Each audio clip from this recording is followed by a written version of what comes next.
अभी तक हमने किस बारे में बात की? हमने दोबारा से रिव्यू करते हैं ना, ताकि नॉलेज को गेन करने के बाद एक बड़ा इंपॉर्टेंट स्टेप क्या होता है कि आप उसको एक्टिवली रिकॉल करें जब भी आप कोई चीज़ सीख रहे हैं। बिल्कुल उसी तरह से कि जिस तरह से आप स्कूल में पढ़ते हैं और फिर आप घर आते हैं और उस चीज़ को रिपीट करते हैं, और फिर जब आप सो जाते हैं तो आपके दिमाग में वो कनेक्शंस दोबारा से रीबिल्ड होते हैं, जो कि आपको वो चीज़ें जो आपने नॉलेज आज के दिन में सीखा है वो पक्का कर देता है। इसीलिए वो स्टूडेंट ज़्यादा कामयाब होते हैं क्लास में जो कि घर में जाके पढ़ते हैं, उसको प्रैक्टिस करते हैं।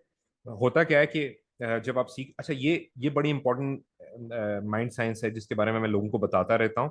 और बहुत से स्टूडेंट्स को बचपन में ये खुद से फिगर आउट कर लेते हैं वो, लेकिन बहुत से लोगों को नहीं पता होता। तो मैं उन लोगों को बताना चाहता हूँ कि जी अच्छा, मैं अभी वीडियो को रोकूंगा और मैं शेयरिंग स्टॉप कर रहा हूँ और मैं वीडियो पे बात कर रहा हूँ। तो यहाँ पे एक इम्पॉर्टेंट एस्पेक्ट आप लोगों ने सीखना है लर्निंग का। लर्निंग के लिए जो सबसे इम्पोर्टेंट चीज़ है वो यहाँ पे इसको तवज्जो से सुनना। ये कि आप क्लास को लाजमी ज्वाइन करें। दूसरी बात ये कि आपने सवालात पूछने हैं। जो बंदा सवाल नहीं पूछता या तो उसको सारी बात समझ में आ रही होती है या कुछ भी समझ नहीं आ रहा होता। ये पक्की ठक्की बात है, because I been a student for like more than 34 years now, so I know what I am talking about. तो सबसे पहली बात ये कि यहाँ पे आपने तवज्जो से सुनना है, फिर आपने सवालात पूछने हैं जो चीज़ें आपको क्लियर नहीं है। जो चीज़ें क्लियर नहीं है उनके सवाल पूछे, फिर अपने पास लिख लिया उस चीज़ को कि जी मुझे ये चीज़ समझ नहीं आई थी, इसको मैं घर में जाके या अपने कंप्यूटर पे दोबारा से प्रैक्टिस करूंगा। तो होमवर्क बड़ा इंपॉर्टेंट है। फिर उस नॉलेज को रिटेन करने के लिए आपने जब उसको घर में दोबारा उसको स्टडी किया, जिस तरह से अभी आप इसको दोबारा से रिकॉर्डिंग देखेंगे, दोबारा से आपने स्टडी किया, फिर उसको आपने प्रैक्टिस करना है। और प्रैक्टिस आपने पेपर के ऊपर लिखना है जी कि ये हेडिंग 1 होती है, ये हेडिंग 2 होती है, HTML डॉक्यूमेंट इस तरह से स्टार्ट होता है, इस तरह से एंड होता है। जब आप पेपर पे लिखते हैं तो उसका क्या फायदा होता है? आपके पास नॉलेज रिटेन होता है। पहले क्लास में आपने टीचर से सुना और देखा, दो तरह की मेमोरीज आपकी क्रिएट हुई हैं, एक विजुअल मेमोरी और एक जो जिसका ताल्लुक आपकी ऑडियो से ताल्लुक है। तो ये एक ऑडियो विजुअल मेमोरी बन गई आपकी। इसके बाद जब आपने लिखा तो आप आपकी जो आप जब लिखते हैं तो आप अपने दिमाग का वो हिस्सा यूज करते हैं जो कि मसल मेमोरी से रिलेटेड होता है।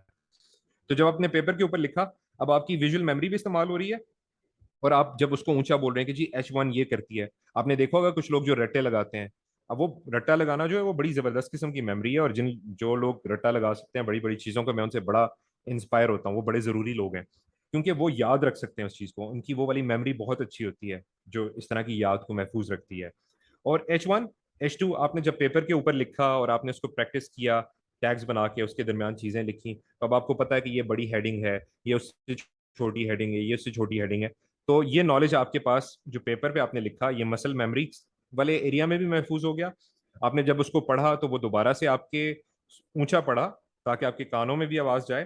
तो एक आपको जुबान भी आपकी रवां होगी कि इसको प्रोनाउंस किस तरह से करते हैं, ये भी एक मेमोरी में सेव होता है। इसके लिए दिमाग का एक डिफरेंट फंक्शन इस्तेमाल होता है। और फिर जी जब आपने उसको सुना तो अगेन अपने कानों से सुना, तो आपकी एक ऑडियो मेमोरी भी क्रिएट हो गई। फिर जी उसके बाद नेक्स्ट स्टेप, आपने जब कंप्यूटर के ऊपर प्रैक्टिस किया, उसको जाकर उसको कंप्यूटर पे प्रैक्टिस किया, तो आपको ये रियलाइज हुआ कि जी मैंने ये जो पेपर के ऊपर लिखा था इसको मैंने समझा था। अब मैंने जब इसको कंप्यूटर पे लिखा है तो उस बंदे से आप बहुत मुख्तलिफ होंगे जो कि कंप्यूटर पे डायरेक्टली टाइप कर रहा है और बहुत सी गलतियां कर रहा है और उसको समझ नहीं आ रही, बिकॉज उसने पेपर पे स्लो डाउन होके सोचा। और अब वो चूंकि सोच चुका है, कंप्यूटर के ऊपर ट्रांसलेट करना तो बड़ा इसी तरह से है ना जिस तरह से आप एक लैंग्वेज को दूसरी लैंग्वेज के ऊपर ट्रांसलेट कर रहे हैं। तो जब आप कंप्यूटर के ऊपर गए, आपने उसको टाइप किया, अब आपसे गलतियों के चांसेस बहुत कम होंगे क्योंकि आपने स्लो डाउन होके पेपर के ऊपर लिखकर इसके बारे में सोचा था। So that's really important learning के लिए कि आप उसको प्रैक्टिस करें। अच्छा, प्रैक्टिस के बाद सबसे ज्यादा इंपॉर्टेंट ये है कि आप जब सोएंगे तो आपकी नींद अच्छी होनी चाहिए। जब नींद अच्छी होगी तो वही नॉलेज जो आपने रिटेन किया था वो दिमाग के उन एरियाज में है जो कि अभी आपकी टेम्पररी मेमोरी है।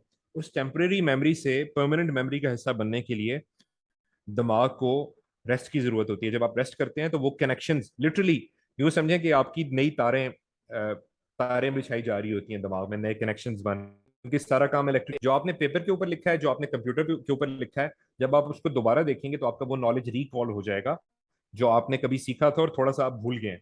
तो दोबारा से उस परमानेंट मेमोरी में से टेम्पररी मेमोरी में आ जाएगा और आप उसको अपने रोज किया हो लगने लग जाता है। वो काम आसान नहीं हुआ, आपने उसकी प्रैक्टिस इतनी की है कि अब वो आप उसको एक्टिवली रिकॉल कर सकते हैं।